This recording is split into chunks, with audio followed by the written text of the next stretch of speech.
ठीक है, अतिरिक्त बातें कोई ना करें। आप 10 दिन सबकी वीडियोस देख चुके हैं, हम आपके लिए कोई वीडियो नहीं लेके आए ना। हम आपके लिए बोलते रहे, हमने आपसे पहले भी बोला, हमने कोई मैसेज देना आपको हम टेलीग्राम में दे देंगे सीधे तौर पर। हम कोई वीडियो वगैरह अगर लेके आएंगे, कोई ऐसा मैसेज होगा तो हम आपको दे देंगे। अब आप मत बात करिए वो अगस्त और 13, अभी आपका आप पढ़ाई पे ध्यान लगाइए, हमारा रिक्वेस्ट है आप सब लोगों से, ठीक है। क्योंकि अब वो सब हम सब की नैतिक जिम्मेदारी बनती है ना। अब आपका पड़ोसी आपको बताए कि भैया लड़ना अच्छी बात नहीं है, एक दूसरे पर गुस्सा करना अच्छी बात नहीं है, एक दूसरे पर लांछन लगाना अच्छी बात नहीं है, एक दूसरे पर अपशब्द बोलना अच्छी बात नहीं है। क्या सच में इन चीज़ों को आप नहीं जानते? तो आप कहेंगे जी भैया हम बहुत अच्छे से जानते हैं। तो जानते तो दोस्त हम बहुत कुछ हैं, हम उसका पालन अपनी निजी जिंदगी में करते हैं नहीं करते हैं बड़ी बात है। तो अध्यापक होते हुए तो हमें पालन करना चाहिए, ठीक है, कि हम किसी के ऊपर लांछन ना लगाएं, हम किसी पर मतलब कीचड़ ना उछालें। और यदि कोई कीचड़ उछालता भी है तो भी हमारे पास ये अच्छा रास्ता होता है कि हम सभ्य तरीके से चीज़ों को पेश करें।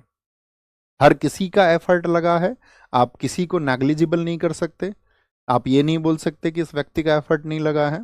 अभिनय सर ने इसको आप जानते ही हैं कि कितनी ऊर्जा दी, कैसे लोगों को संगठित किया, और उनकी बदौलत सब लोग संगठित हुए। आप ये नहीं कह सकते हैं कि जी आदित्य सर ने इसके लिए एफर्ट नहीं लगाए। आप अगर बैठ के देखोगे ना, प्रशांत सर और आदित्य सर ने इसके लिए इतना एफर्ट लगाया है, और उसके लिए उन्होंने मतलब जो तैयार किया डेटा, प्रशांत सर का बहुत बड़ा योगदान है। तो मतलब आप, कोई लोग आपसे बोले ना कि नहीं यार तुम ये इनके लिए बोलो, नहीं इनके लिए बोलो, आप बोलो नहीं हम किसी के लिए नहीं बोलेंगे, हमारे गुरुजन हैं और हम उनको बहुत रेस्पेक्ट बोलते हैं, ना हम किसी सर के लिए बोलेंगे ना हम किसी मैम के लिए बोलेंगे। हमारा काम है सर से अच्छा पढ़ना, और कभी हमारे अधिकारों की लड़ाई के लिए कोई आगे जाता है तो हम उसको पावर देंगे, शक्ति देंगे। वो देनी भी चाहिए, क्योंकि आपसी डिस्प्यूट से बात नहीं बन सकती है दोस्त। आपको पता है गांधी जी अपनी अंतिम अवस्था में थे, और ये बात है, हम आपको बताएं, ये बात है दिसंबर दिसंबर 1947 की। देश आज़ाद हुआ था 15 अगस्त 1947 को, उसके लगभग आप ऐसे समझिए 4 महीने बाद की बात है। तो क्या हुआ था कि दंगे देश में भड़के हुए थे हर जगह, बहुत डिस्प्यूट्स थे सब जगह, हिंदू मुस्लिम, और बहुत सारे लोग शांति और अमन की गुहार लगा रहे थे कि भाई शांति स्थापित होनी चाहिए। तो नेहरू जी को जाना था अजमेर, अजमेर में उनको जाना था। और तो नेहरू जी ने क्या किया, एट ए टाइम पे अजमेर जब उनको जाना था दिसंबर 1947 में, तो अजमेर नहीं गए, उन्होंने अपने सेक्रेटरी को भेज दिया। तो इस बात पर नेहरू जी के इस एक्ट पर नाराज हो गए उनसे वल्लभ भाई पटेल जी। वल्लभ भाई पटेल और नेहरू दोनों ही गांधी जी के परम शिष्य थे।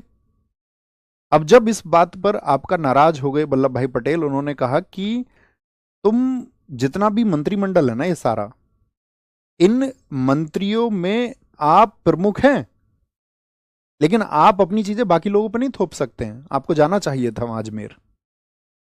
उन्होंने कहा यार मैं मतलब मैंने अपना सेक्रेटरी भेज दिया, कौन सी बड़ी बात हो गई, ताकि वहां के लोग नाराज ना हो। तो इस एक छोटी सी बात को लेकर के नेहरू जी और वल्लभ भाई पटेल के बीच में इतने डिस्प्यूट्स हो गए, इतने डिस्प्यूट्स हो गए कि वो एक दूसरे से बात करने तक को तैयार नहीं थे। अब एक दूसरे से बात करने को तैयार नहीं थे, तो गांधी जी से वो मिलना चाहते थे, लेकिन समय की व्यस्तता के चलते हुए इसमें वल्लभ भाई पटेल जी की मुलाकात होती है सबसे पहले। और ये मुलाकात हुई थी आपका 27 जनवरी को 1948 में, मतलब नेक्स्ट मंथ।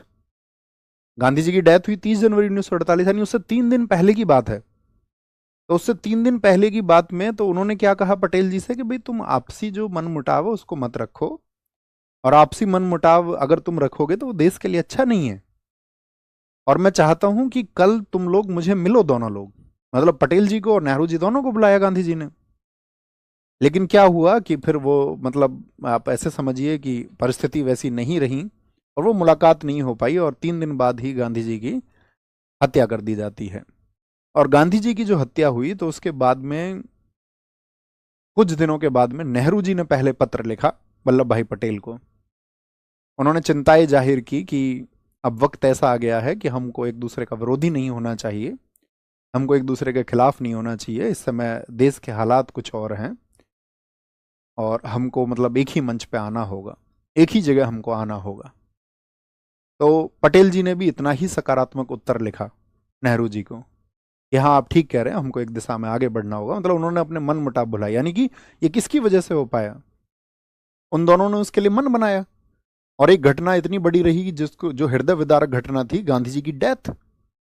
तो कहने का मतलब क्या है, हम इतनी घटना आपको क्यों बता रहे हैं, और ये जीवन का एक शिक्षा हम आपको दे रहे हैं, एक सार हम आपको दे रहे हैं कि कभी कभी कोई और हित महत्वपूर्ण होता है आपसी मनमुटाव से कहीं ज्यादा। तो आपसी मनमुटाव की उतनी कीमत नहीं होती है, और हमको यार बड़ा दिल रखना चाहिए, हमको काउंटर नहीं करना चाहिए हर एक चीज का। आप इतने शायद बहुत सारे साथी हमसे वर्षों से पढ़ रहे होंगे, हमने कभी जरूरत पड़ी ऐसे बात रखने की तो हालांकि हमने सिर्फ 2 ही बार अपने 6 वर्ष में बात रखी है, और बड़े सकारात्मक रवैये से रखी है, तर्कों के साथ में रखी है। अदरवाइज हम कोई भी कुछ कहता है हम नहीं, हर एक बात का रिप्लाई नहीं करते, हर एक बात का रिप्लाई जरूरी नहीं है, एक दूसरे को नीचा दिखाना बिल्कुल जरूरी नहीं है। और कम से कम अध्यापकों को तो इस मानसिकता से ऊपर आना होगा, और आप लोग भी इसके जिम्मेदार हैं। आप ये बोला करें ना, जब कोई उस तरह से छीटा कसी करे तो आप बोला करें नहीं मैम, नहीं सर, ये नहीं चाहिए हमको। हमारे जो ऑब्जेक्टिव है, हमारे जो लक्ष्य हैं वो हमको प्राप्त हैं, आए आगे। समझ पाए मेरी बात को, थम्स अप करके बताइए क्या मैं समझाना चाह रहा हूँ। और ये ऐसा नहीं कि आपके टीचर्स पर एप्लीकेबल होता है, ये हमारी निजी जिंदगी में भी एप्लीकेबल होता है। और अगर आप चीज़ों को अपनी निजी जिंदगी में नहीं अपना पाओगे तो कोई अर्थ नहीं है, अपनाना ही चाहिए।